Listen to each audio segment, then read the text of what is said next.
So I have several different stories for you today, but the first and the most important is the former speaker of the Verkhovna Rada was assassinated in broad daylight in Lviv. Here we'll start with this. Kyiv, the city of courage. Today, former speaker of the Ukrainian parliament, Andrei Parubiy, was assassinated in Lviv. Parubiy was a key figure in Ukraine's revolution of dignity and post-Maidan political landscape.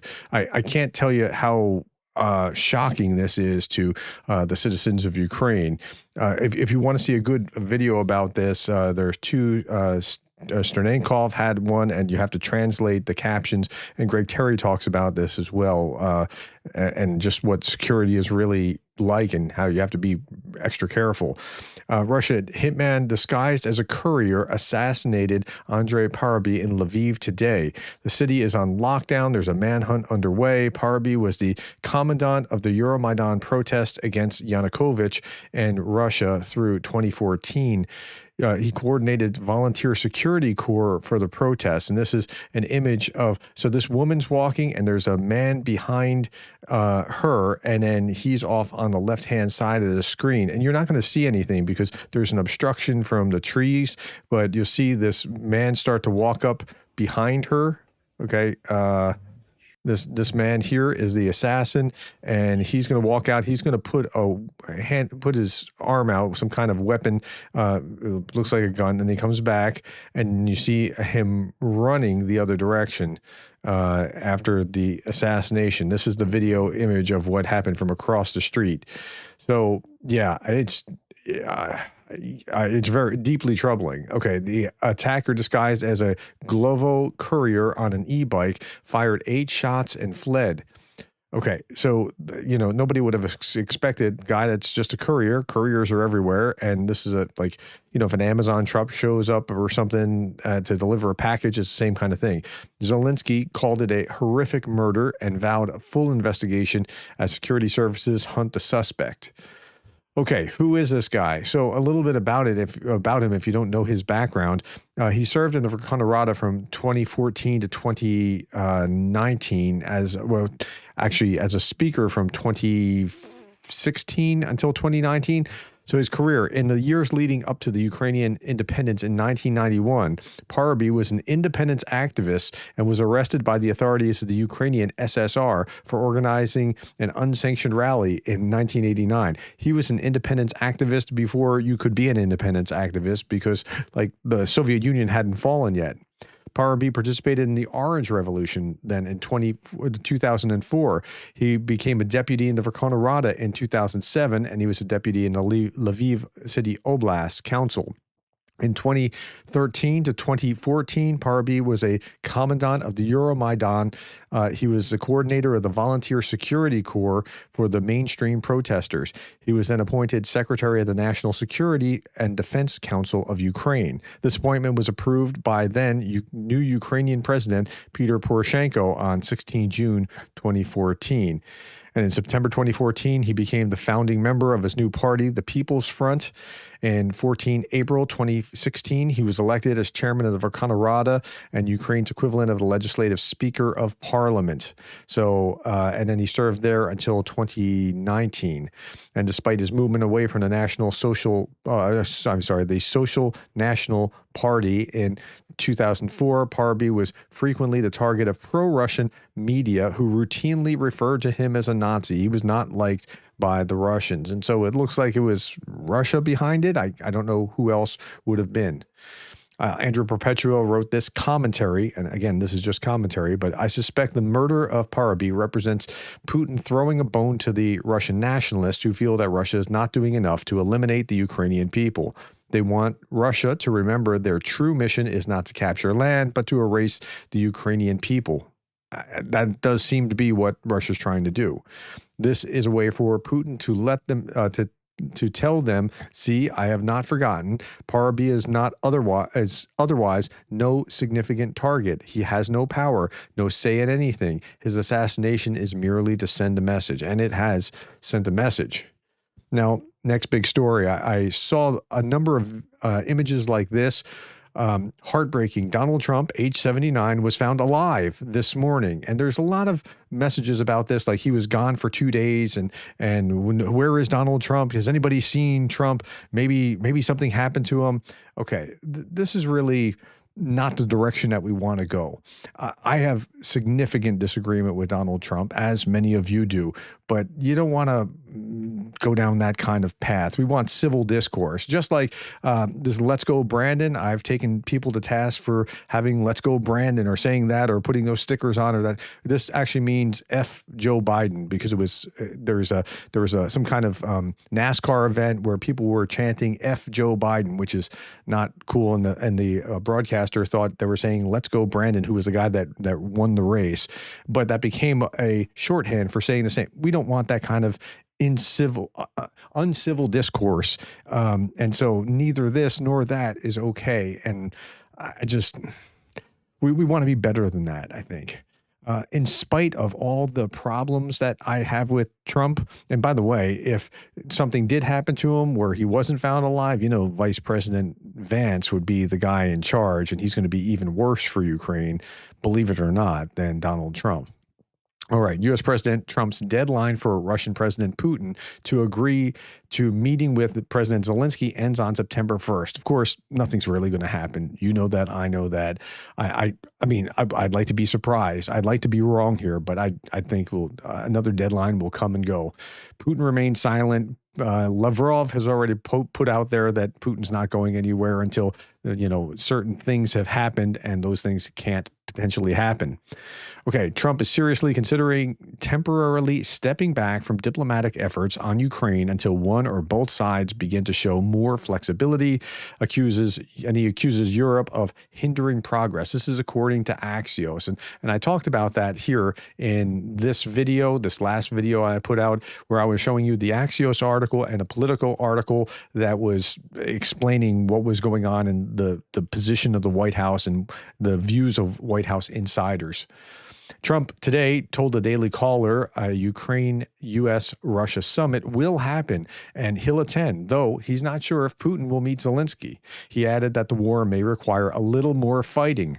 Their security guarantees for Ukraine will mainly come from Europe, and no U.S. troops will be deployed. A little bit more about that. The Telegraph reports that Trump proposed using U.S. private military companies as part of security guarantees for Ukraine, that tasked with fortifications, base building, protecting U.S. businesses, with contractors present seen as a deterrent to Russia. I don't know that that's going to be that great of a deterrent to Russia, but this would allow Trump to be able to have it both ways, right? You could avoid deploying U.S. troops, so the isolationists aren't really upset, and you could also get things done in a significant way. These contractors are usually, for the most part, ex-military, and so they kind of have some capacity, but yeah, so he's trying to split the difference. Trump says he's confident U.S.-Ukraine trilateral meeting will take place, as I just said, but again, a bilateral summit may not happen. And then he used some language that I'm just like, that's a little cringe. Trump compared the situation to kids on a playground. Sometimes they need to fight a little before they stop. I wish you could see the moral clarity that those of you who are watching see. Trump also stressed that U.S. is no longer spending money on aid to Ukraine and is not directly supplying it with military equipment. We're selling to NATO equipment. We're not selling it to Ukraine. So Trump has repositioned himself from where Biden was as fully backing Ukraine to we're an arbiter between the two of you. We're not backing this side, although we are still selling to our NATO partners. And it's unfortunate that that shift has taken place. Meanwhile, he is still selling. The U.S. State Department has officially approved the sale of more than 3,000 ERAM missiles and related equipment to Ukraine for $825 million. So that's still positive. It's not what I would hope it would be, but it's still positive. The U.S. State Department approved the sale of Patriot air defense sustainment and related equipment for Ukraine for an estimated cost of $179 million as well. Okay, Trump's in talks with European allies about involvement in American PMCs to protect U.S. interest in Ukraine. Again, you see this in the Telegraph as well. And it's being considered to be alongside of, to back up, not to be the 800-pound gorilla, but also take part with the coalition of the willing without using the military directly. Okay, again, that's all we'll say about those kind of issues. Now, there was another issue that affects Trump that could affect Ukraine. A U.S. appeals court ruled that Trump's tariffs are illegal. Okay, so the judicial system, you have the levels of the courts, the appeals court, and then the Supreme Court. Okay, so the Washington Appeals Court has declared most of the trade tariffs imposed by Donald Trump on foreign countries unlawful in a 7-4 decision. That's pretty huge. This could overturn basically his whole foreign policy is built around these tariffs, on saber rattling with these tariffs. The tariffs will remain in effect until October 14th. Why so long? It's August 30th right now. Well, that's giving the U.S. administration time to appeal the ruling to the Supreme Court. Trump called the possible cancellation of tariffs a disaster, saying it would financially weaken the U.S., increase the deficit, create unfair barriers, and harm American manufacturers and farmers. I mean, my read is that the tariffs themselves are a disaster that financially weaken the U.S., that increase the deficit, to create unfair barriers that harm American manufacturers and farmers. I mean, that's how I see it myself. So I like the idea that these tariffs are being struck down by the Supreme Court, but or by the appeals court, or I hope it goes to the Supreme Court and is struck down at that level. In spring 2025, he introduced tariffs against 180 countries and territories, initially 10% on a temporary basis, then finalized August at rates ranging from 10 to 41% for 69 countries. These measures became the cornerstone of his foreign economic policy, giving Washington leverage, but also fueling market instability. Now, if you really insist on doing these kind of tariffs, get Congress to do the tariffs. You have a Republican Congress, both a Republican House and a Republican Senate. And if something really works, then you work it through that. That's the way to do it. The issue here is the emergency powers that he's claiming to use that the court is having a problem with. I hope they don't do that either. I think these tariffs are just a bad idea. Okay, here's another view of this. The Federal Appeals Court rules that Trump's tariffs are illegal because they are. This is commentary. This is no national emergency. There is no national emergency. I agree with that. And so the power to tariff a country rests with Congress. Trump administration is lost at every stage of the process, but stay tuned for the Supremes to chime in. Yeah. So if it goes to the Supreme Court and is struck down there and it's over, fine. And if they use Congress to go through that, then that's the appropriate route. And again, our institutions are strong. People are pulling their hair out about how Trump's going to take over and we'll never have another election again. I don't see that. I see that the institutions are strong. Anyway, we'll keep going. Trump sent thousands of troops, Marines, and around a dozen Navy ships to the shores of Venezuela, officially to fight drug cartels. However, Axios is writing that it looks much more like preparations to capture Nicolas Maduro. I don't know if it is to interdict drugs, which it's a little bit much for that, or to capture Maduro, or to do what exactly? Somewhere in between, a show of force for Maduro to get Maduro to back down? I don't know. Earlier, the U.S. announced a $50 million reward for Maduro's capture. That's been on for quite some time. I talked about that in this video just yesterday, so you can go back to that. I'm not going to talk about it some more. But the Venezuelan dictator prepares his country for a possible clash with the United States. He claims that the presence of several American warships, a nuclear submarine, 45,000 troops near Venezuela's shores amounts to a hostile siege that violates the UN Charter. Maduro has been touring military bases and staging patriotic rallies with Venezuelan soldiers amid the prospect of a U.S. military operation. So something could very well heat up. Now, I don't know that this is the right way to approach this. I do know that Maduro is a bad guy. He has links to Putin and Russia, and they're in league. So I'm not sure. He's not a good guy. Let's just leave it at that for right now. Okay. EU countries have agreed to deploy, let's turn our attention to Europe. EU countries have agreed to deploy military instructors inside Ukraine, EU Foreign Policy Chief Kaja Kallas has announced. So I thought, wow, that's significant. Well, that is to provide training and advisory assistance in Ukraine once a ceasefire is in place. So it's not anytime soon. This is later on. What else is happening in the EU? Nearly 1 million Ukrainian citizens in Poland face potential legal uncertainty after Naraki blocked legislation extending their temporary protection. So it's uncertain what's going to happen to the Ukrainians in Poland, how long they'll be able to stay. Again, Foreign Policy Chief Kaja Kallas, she's now saying that Russia will not get back its frozen assets in Europe unless it pays reparations to Ukraine. Russia should pay reparations to Ukraine. I don't know that seizing the frozen assets is the right thing, but holding them until the reparations are paid, that does seem fairly that does seem fair to me.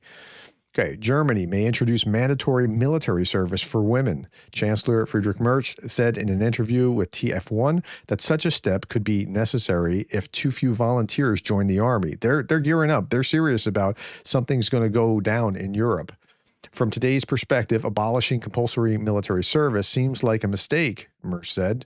He also said that Putin wants to restore the Soviet Union, which, according to Merz, includes part of my country. Yeah, he's got the right perspective. Like he can't fool himself into going back to sleep. 26 EU member states signed a declaration, this was just yesterday or the day before, condemning Russia.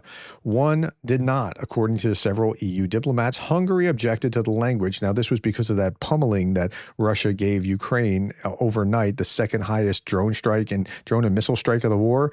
Hungary objected to the language that Russia must stop the killing and show a genuine interest in peace. So they objected to it. And now the EU does everything in a unified way. And so now the EU is considering scrapping unanimity in foreign policy decisions and replacing it with a qualified majority voting. Yeah, I didn't think that the unanimity was going to last. The EU is considering scrapping unanimity. Currently, leaders of several EU countries are examining the legal options for such changes. The move is driven by Hungary's stance, which has been blocking many decisions on support for Ukraine. EU member states are showing growing impatience and frustration with Budapest actions.